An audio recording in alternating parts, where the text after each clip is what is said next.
Something's changed out here. And I don't just mean the rules or the parking signs. There's a shift, No. a quiet, creeping pressure. This isn't working. No. You only Just feel scrap this. when you're Okay. living in it. Okay. Van life used to mean freedom. Whoa. Now, Okay. it We're not feels doing like that we're right being now. watched. But I do have something very serious to talk about right after I cool off.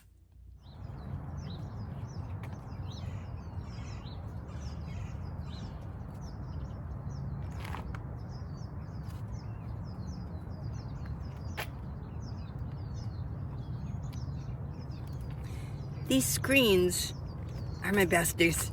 They keep the sun out and they keep the creepers from peeking in.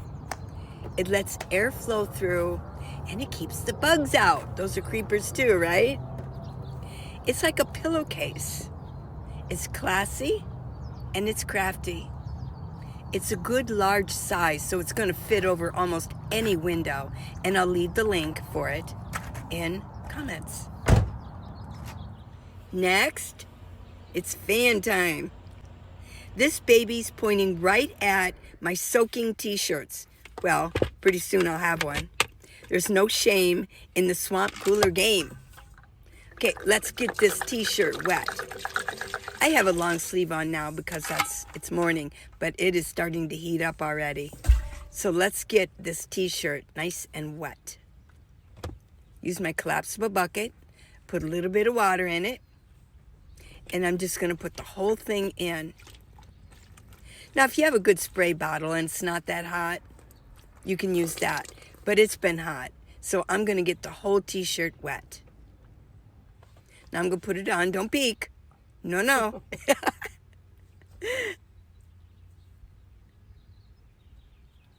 There we go. It's actually cold when you first put it on, as you guys know. There you go. Feels good. It's wet. Fans can heat up very fast in the summer. It's no joke. Heat stroke, nausea, you can pass out. It is very serious. You can enjoy this episode of the Minivan Lee Show. I'm Minivan Lee, and I live inside of my minivan, and I have for 8 years. Please subscribe and give me a thumbs up. Watch it all the way to the end because I got a lot to talk about. Tucson lost its mind last Monday. It got up to 93 degrees in the middle of March, okay? So I had to go through this, and here's how I handle it, because what happened was it was 93 outside. Now, I was in partial shade. I was under a tree, and so a little bit of light was coming through.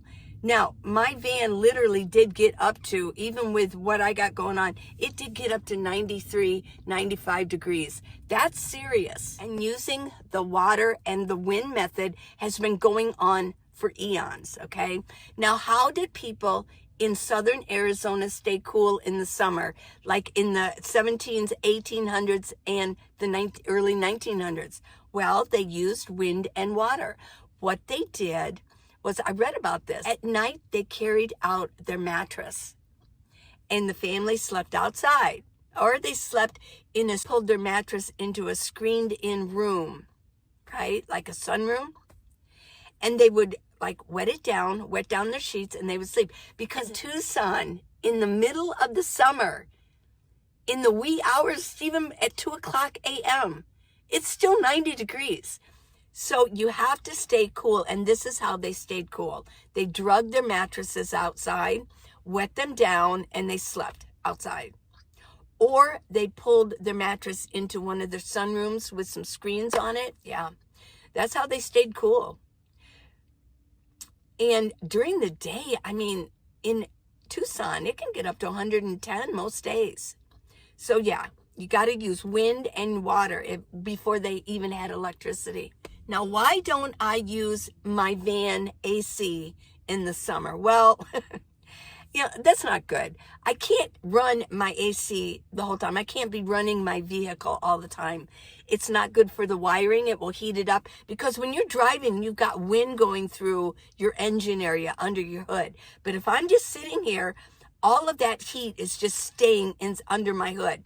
Now, I have heard of people pulling up their hood if they're parked and running their AC. But there are issues with that too. You're wasting gas and you're getting carbon monoxide. It can get under your car and start seeping in. Here's something I want to mention. If you have a lot of nomads nearby, and in some cities in the summer, you find that, they like to find the solar panels, okay, and they'll park under them.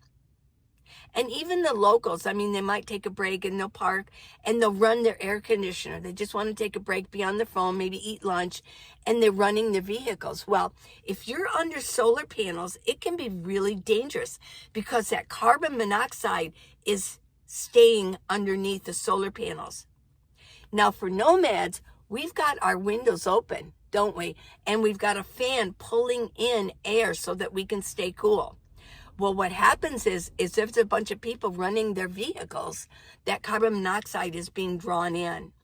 And I'll tell you, one time I really did get sick. I didn't realize it was coming in, and I started feeling a little dizzy, and I had to move quickly. So no, I don't like to run my engine because I want to be aware of other people's comfort too. So be aware of that. If you're a nomad and you're just running your vehicle, or you're a bricks and sticks person and you're just running your vehicle to get your air conditioner going and you're sitting there, you might be hurting other people with the carbon monoxide. So let's just be aware of that.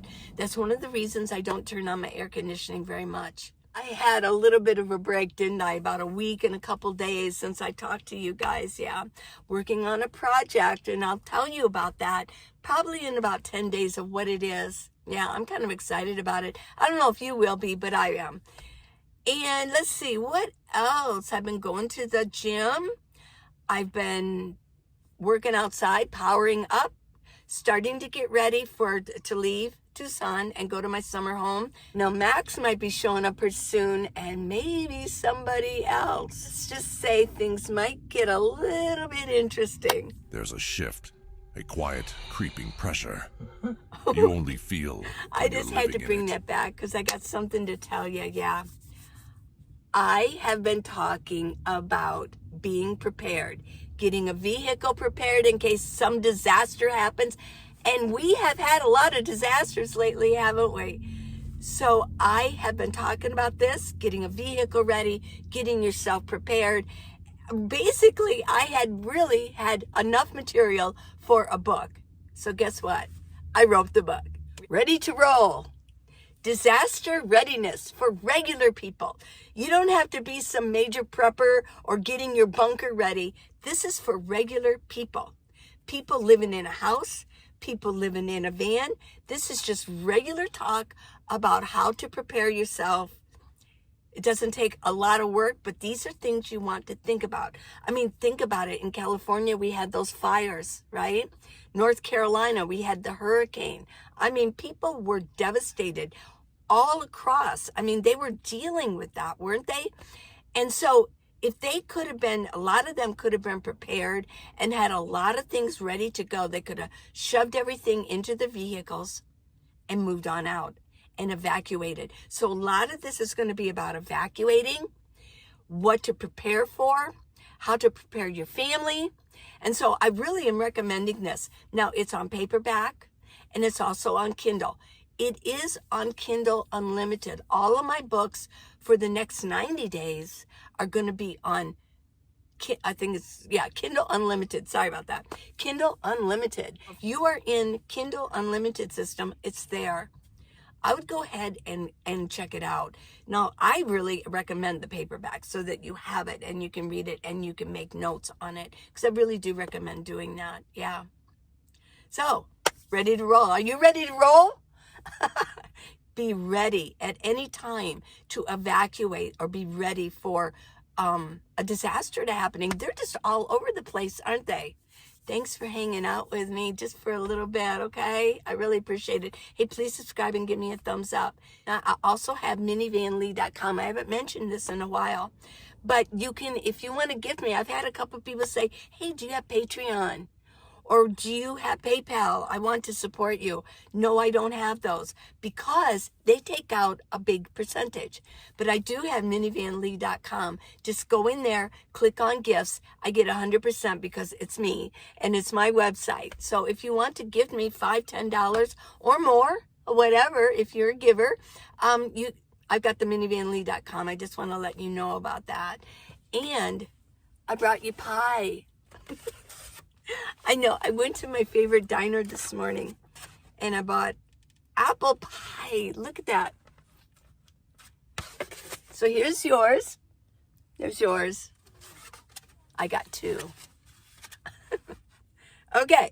So I'm going to say goodbye now. Cheers. And I'll see you in a couple days. I won't go away for so long, okay? Not anymore. I won't do that. It was kind of a nice break, though, I'll tell you. And it was working on something else. In 2 days, the next video will be about housing. The truth about HUD, Section 8. Oh, my gosh. This is one of the reasons that so many people are ending up in their minivans or their cars. So, cheers. Let's take a bite together, okay? Let's go for it, okay?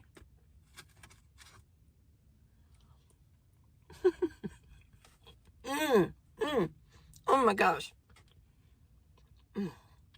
Oh my gosh. So good. And in the end, it was always about the pie.